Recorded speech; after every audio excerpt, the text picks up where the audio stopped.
Welcome to another Bloody Review. I'm Craig Rosenthal. And I'm Matt Anderson. And today we are going to be reviewing Bloody Mallory. I have never seen this movie before. Matt Anderson has. So Matt, why don't you tell us a little bit about the movie? I can't, because I don't remember anything about this movie. I mean, I know I watched it once, a long time ago. I was very much in a girls with guns in horror film phase, like movies like Razorblade Smile. So I saw this on the shelf at the video store. I said, okay, I'm going to pick it up. I picked it up. I took it home. I watched it. But I don't remember anything about it. The only thing I remember is I think the transvestite that's in it has blue hair. Other than that, I have no memories of this movie whatsoever. And that's never a good thing, that if you can watch a movie and not remember anything of it. I mean, even the worst movies that we've ever seen, you still remember pieces of it. I mean, there's still scenes in Anchorman that I can see that, even though I hated the movie and I couldn't finish it, I still remember the whole big thing with the panther, the puma, the stinky men's cologne thing. I remember that part. That's it. I mean, other than Will Ferrell being a butthead, but which is like, you know, it's a Will Ferrell movie. Of course he is. But the fact that I can't remember anything about Bloody Mallory is, in a way, a bad thing because it doesn't bode well for this movie. But it's a good thing because this is going to be a unique experience for the both of us because we've never seen it. So we're going to be watching it like it's the very first time. And so, you know, it should prove to be a very interesting review. Well, since Matt Anderson doesn't know a thing about this movie, I'm just going to go ahead and read what the back description says on the cover. The Pope has been kidnapped. As the leader of an anti-paranormal commando unit, Mallory and her partners are the Vatican's only hope. Held captive by the forces of evil, the Pope must be located and saved before demons take over the world. Oh yeah, that's going to be a cinematic toilet bowl right there. I can tell. But hey, anything's got to be better than baby blood. I'm still not over that one. That has yet to be determined. So, without further ado, we're going to watch this one, and we will report back to you afterwards.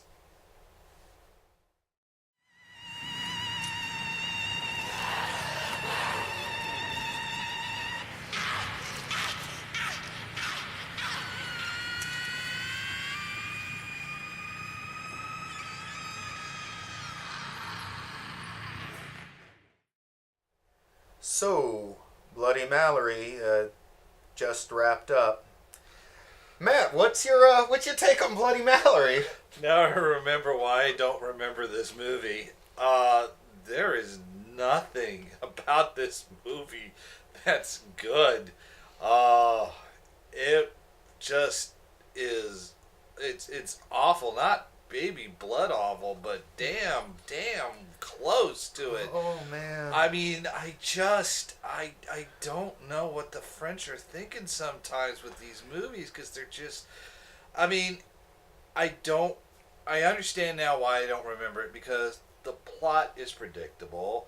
The characters are two-dimensional. Yeah. Angst is not character development. The situations are laughable. The special effects are pitiful.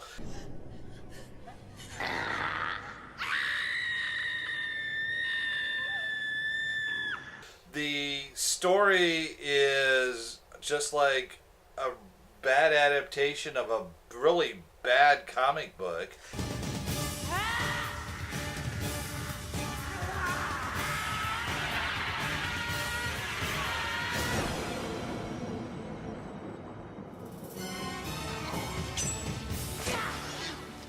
I mean, it's like if the person who wrote The Crow, Blade, decided they saw a Scooby-Doo episode and go, hey, let's make this a little bit more dark and broody. And, I mean, there's even a scene when they accidentally trip a booby trap, and it's a wall with spikes, for crying out loud.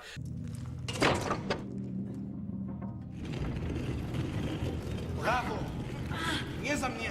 What on earth possessed me to keep it after I watched it the first time? For years later. Many years later, for us to watch this it. again. I have no idea why I still haven't, but I do.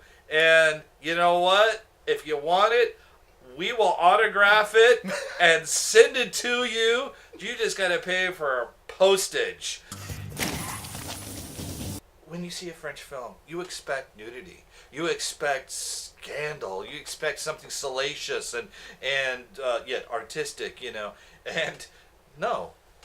There was nothing scandalous or sleazy about this movie in any way, shape, or form. It is very, very much like a comic book, and a bad comic book at that. The thing is that and while we're watching it, because I got so bored with it, I decided to do some research on the film. It's not based on a comic book in any way, shape, or form. The movie throws you into the fray and treats the audience as if they should know the material right away. Mallory, je vous ai accompagné dans toutes vos aventures. I'm immediately confused as the movie is starting up, saying, what the hell is going on here? It's just, the movie is a mess. It's a big mess. The special effects look unfinished. There's some special effects near the end of the film, particularly in the film's climax, that are, it's so bad that I wanted to laugh, but here I am just putting my hands in my face like I want to cry.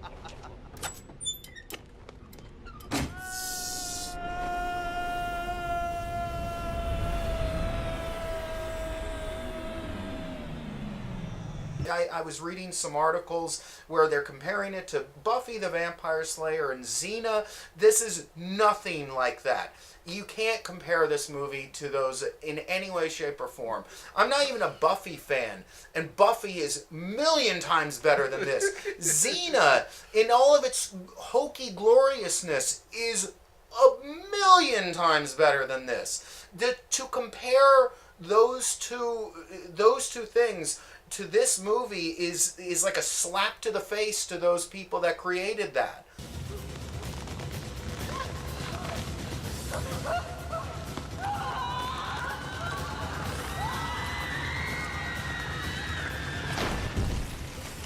The reason why the comparisons are made between like Blood Rain, Xena, Buffy, Buffy because of the ass-kicking heroine with a tragic past. Okay, Buffy, yeah, not in the early seasons, but as the series later on. Xena because honestly, I only think it's just because of every single time they do something, you hear that, you know, they pull out a gun.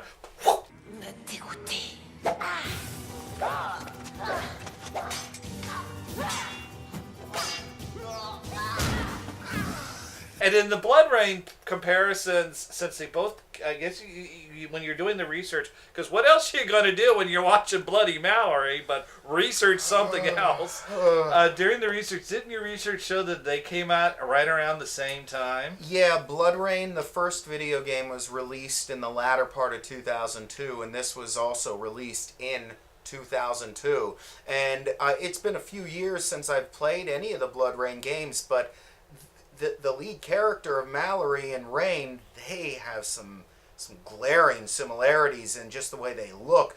Now, mind you, that Rain, if I remember correctly, was a Dhampir, but there's very little vampirism in this. Valentina Vargas, I think, is the only vampire in the entire movie. I think she was a vampire.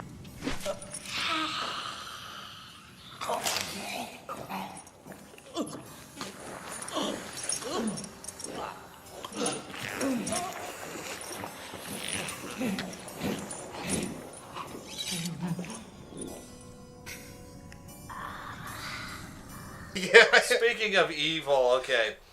I've already mentioned, the characters are very two-dimensional.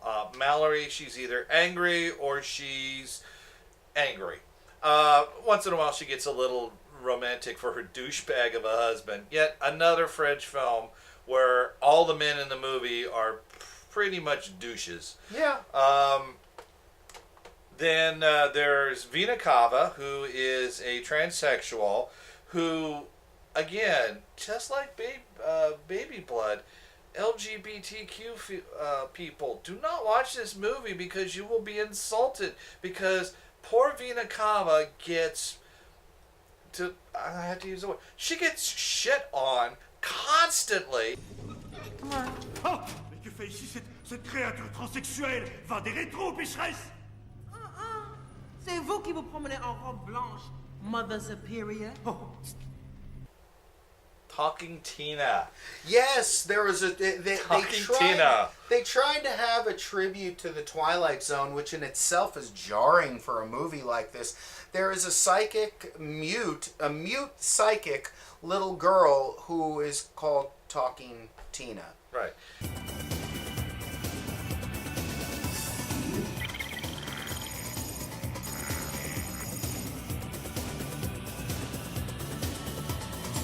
And let's see, in the movie, she starts off in a bat, then starts. Oh, and we'll get it. We got to get into the cat thing in a little bit. That was probably the best scene in the entire movie. Yeah, we'll get to that in a minute. So she starts off as a bat, then she jumps. I think she jumps back into her body, gets bitten by the ghouls, then transfers herself back into the same bat because it was the last animal she jumped into. Then transfers into the body of the creepy fat there was guy. This weird gas station attendant like guy at some sort of a creepy little store, and he's clearly been lobotomized in some way because he's got this it looks like his skull has been kind of placed back on top of itself.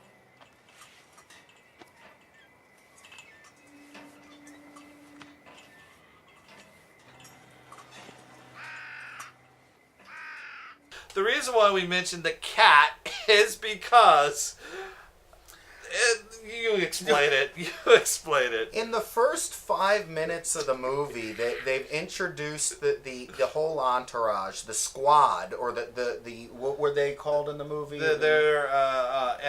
It says on the back of the DVD cover. They are the paranormal commando unit. Yeah. So they're driving in this PCU. The PC. Oh wow, that's bad. PCU. So they're driving down the road, and we've given this they give us this whole montage of which each character is, and then they go and show in the middle of the highway this sweet fluffy little cat, black cat on the road, and he's just blinking all happily like, and looks sweet enough. And then out of nowhere, they completely steer and run him over, splatterizing him all over the ground. No. They see it because she's in the Talking Tina's in the bat. Sees there's a cat in the road, so Mallory guns the engine, swerves in the middle of the road, smashes the cat, which they actually show the wheels going over and flattening the cat, and then her response. You never know. Chat noir à 200 mètres.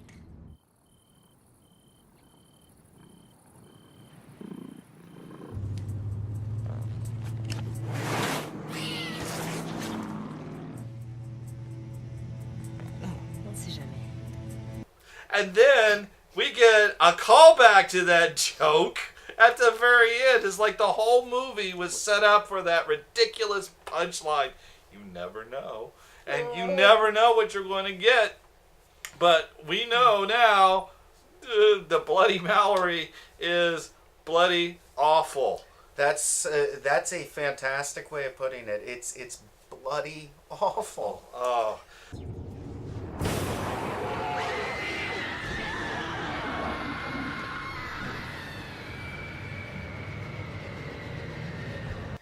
Well, thank you for joining us for another episode of...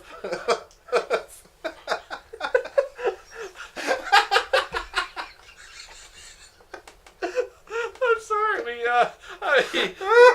we promised we were. We had a discussion. Oh no, we're gonna do this in one take, and I think we're gonna just keep this take because I can't go through all the things that are wrong with this movie again. No, I can't. I think our response to this is a very honest one here, and it's just it was bad. It was a struggle, and I can't stress enough to just stay away from this one. Just take our words for it, please. Take our words for it. But the good news is that we'll be back in 2 weeks, and we're going to have a movie that you are absolutely going to love.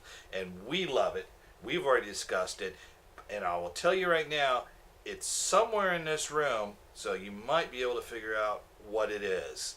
But we're not going to tell you until we see you in 2 weeks. So let them know where they need to go. Yeah, check us out at www.facebook.com/thebloodyaSylum. And like all the posts, we got some good reviewers over there. The reviewers over there usually review far better in quality movies than what we've got going on with the last two movies that the two of us have done so far. And we promise that the next movie that we do is going to be that of one that we both thoroughly enjoyed, although it's kind of silly. I'm just going to say that. It's thoroughly enjoyable, and we promise that we're not going to disappoint. Yeah. All right. Thank you for joining us. Thanks a bunch. See you guys in 2 weeks.